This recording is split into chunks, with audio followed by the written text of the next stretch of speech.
What a beautiful day. Oh, thank goodness, it's been so grey. Beauty of a day. So week 8 of training is completed. And Week 8? Where does the time go? wow. This time in 2 weeks would have completed our first half marathon. And more importantly, 5 minutes after we'll be on the beach sunbathing. Yep. Or above a pool. Or cocktail. But no drinking till then. Diet Coke for me. Or Diet Coke for you, yeah. So how did we finish our training last week? What did we change our plan a little bit? We did something different. Yes, what did we do? We added a run in, an actual, Oh, not a yes. run, a race. I see what you're saying. A running race.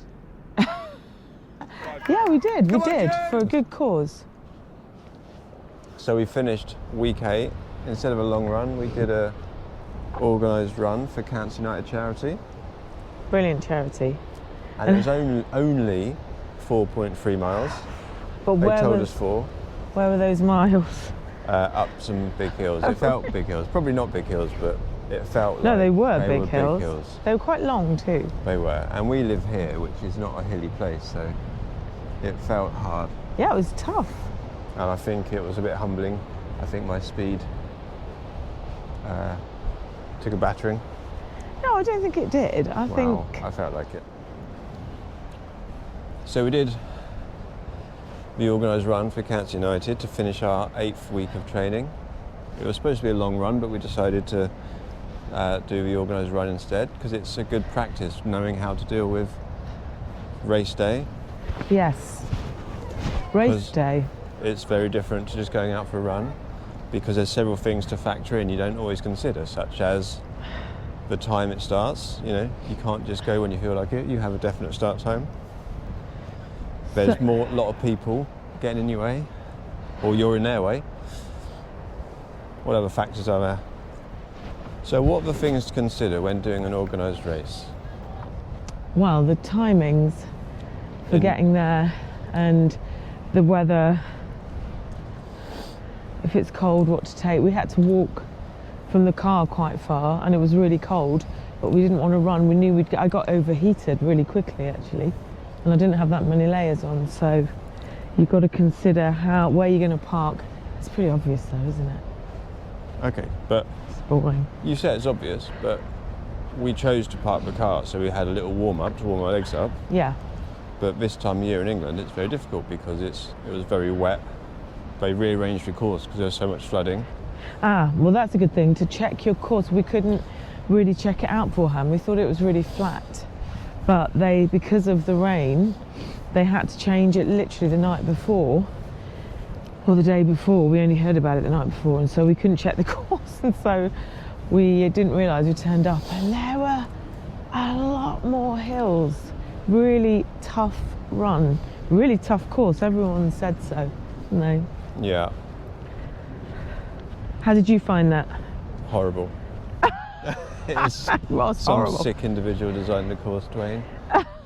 Horrible, very hilly. Horrible person. Leg burner. But it showed, I think, for me and I think for us, a lot of things to consider when you're doing races like this or runs like this. Yeah, race day and race morning are actually very different and take a bit of mental preparation, I would say. What would you say is the other thing to think about? I mean, starting at the beginning, you have a definite start time, which if you're training, as much as you say, well, I'll go for a run at 9 a.m, sometimes you think, well, actually, I'll have a cup of tea and go in a minute, or there's a bit of rain, I'll wait another half an hour. But when you're on a race day, you just have to be there, registered, get your number, and they're not going to wait for you just because you want to go and have a wee or something. So you have to think about all these things. You do. And then you have to consider that, where do you start? We kind of were somewhere in the middle. There's, I don't know how many 100 people, but you're kind of, I felt like I was tripping over people's legs who were in front of me and I wanted to get past them. And then I found myself running with people who were going faster than I wanted to be running. So then it kind of throws your rhythm off. And it took a while to catch up, I think, my breathing and stuff. Yeah, so I wanted to say that a very important thing is, although it is, again, quite obvious, you really have to focus in and think about running your own race. It might not be a race for you, but your own what you want to do, your PB or your, just to enjoy it, you've got to really sort of be sociable but settle in and not, it's really hard not to get caught along, one, with the adrenaline and go too fast to begin with. My heart was nearly jumping out. But I did a really fast first mile, but did you get stuck behind people, or? Well, I got stuck behind people for the first half a minute, and then I was okay. On this particular course for me, it opened up quite quickly into quite a lot of space. I think it was a 4 mile, it was in the winter.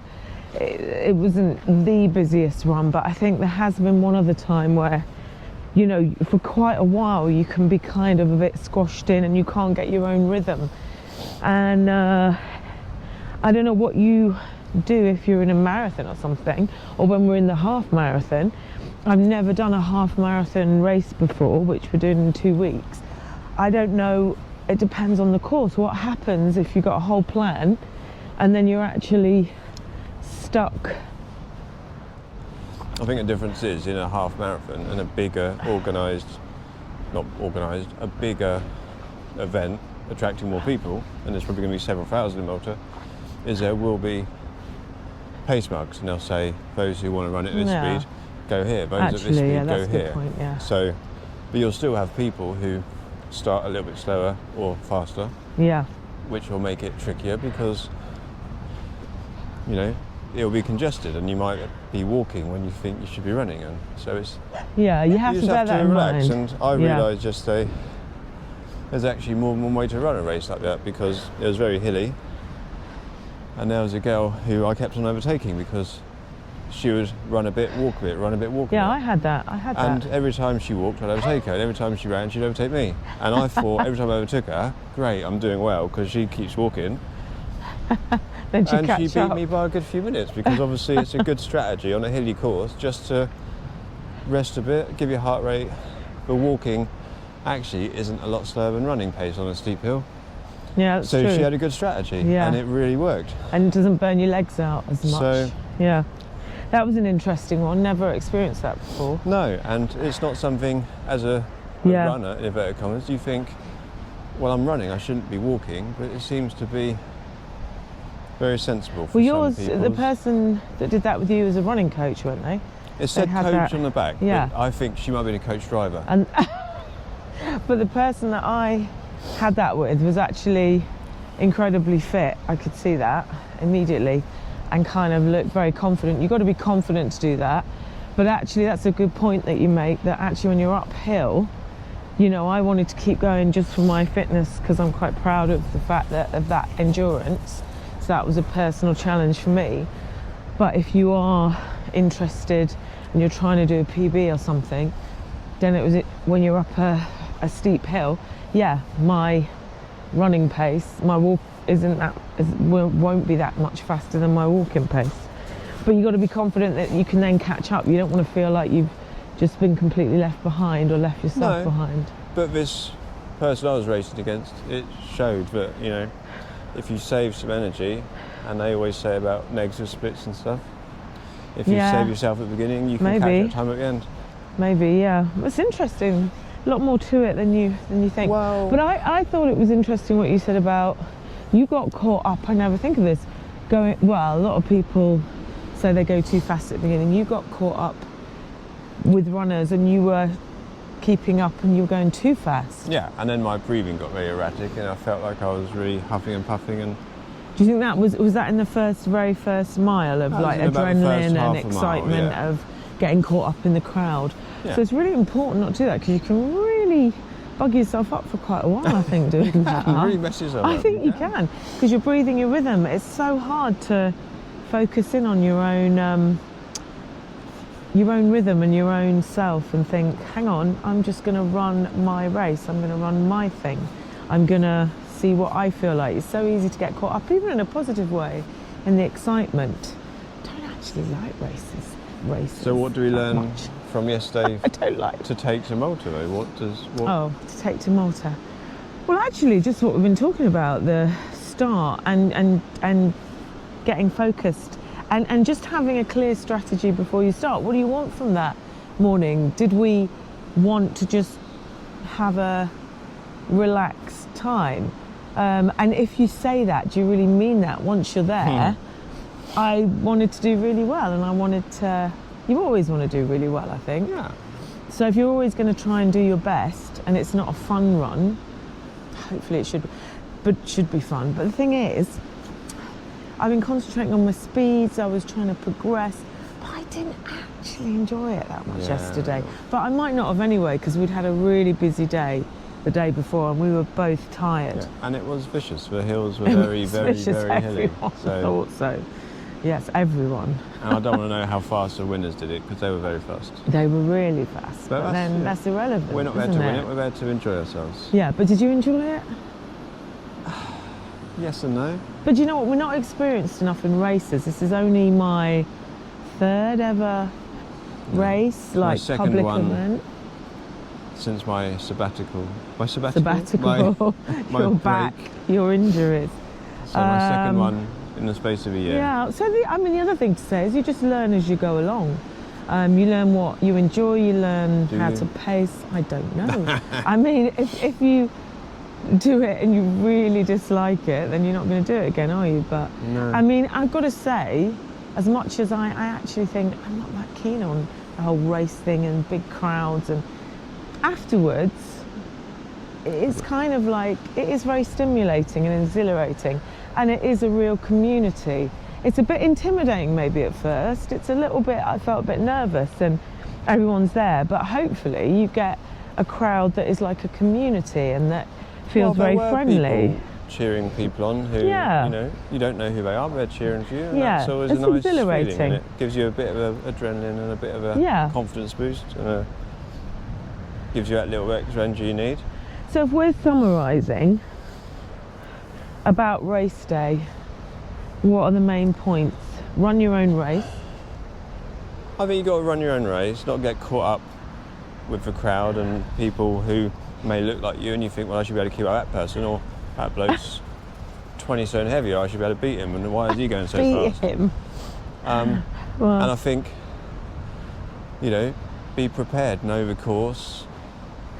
Yeah. Clothing, really think about what you need and don't need, because, you know, we don't know quite what weather's going to be in Malta. We need to be prepared, and we don't want to be overheated, but there's no guarantee it's going to be hot. But having said that, another point that we made that we hadn't even thought we were going to make is don't be afraid to, you know, stop for a very short time and just recover a little bit, especially if it's over 13 miles, because I think I've been thinking, not consciously, but I realise I've been thinking it's like absolutely, you know, there's a bit of panic when I have started our training 13-mile runs, thinking, I can't stop, you know, this is it now, this is going to be the real thing. But it's like, hang on a minute, who's making these rules? Who's putting this pressure on? I think it's really important to try and enjoy it. Well, that's the main thing. We're not turning up to win it, so we need to enjoy it. We need to, and Malta will be a very different experience to a wet, soggy Arundel. Yeah, but it's good practice. I think yesterday we've learned, and we've hopefully we'll take on board some of the lessons we learned yesterday. There's nothing like experience. No. If you're interested in running, shouldn't be wasted. You just need to try out different things, and if you don't always love it, just remember that every single time is different, and you know, you never know how you're going to feel. I mean, I started that, it was only 4 miles yesterday, and I was like, within the first minute, I was like, oh no. I had that feeling of like, I'm actually really tired. I could feel it in my body, I could feel it in my legs. When I woke up, I thought, I don't want to do this. I'm too tired. And it was a bit of an effort to drag ourselves out, or for me it was, because we'd had a really busy day in London the day before. We'd had a late night and a massively busy day. But we can't do that in Malta because it's costing us a lot more money to go to Malta with us. Well, no, we've got a holiday as well, so. Anyway. But we won't pull out. Are we summarised? I think we're more than summarised. Well done, Choo Choo. Woo! Ciao, ciao.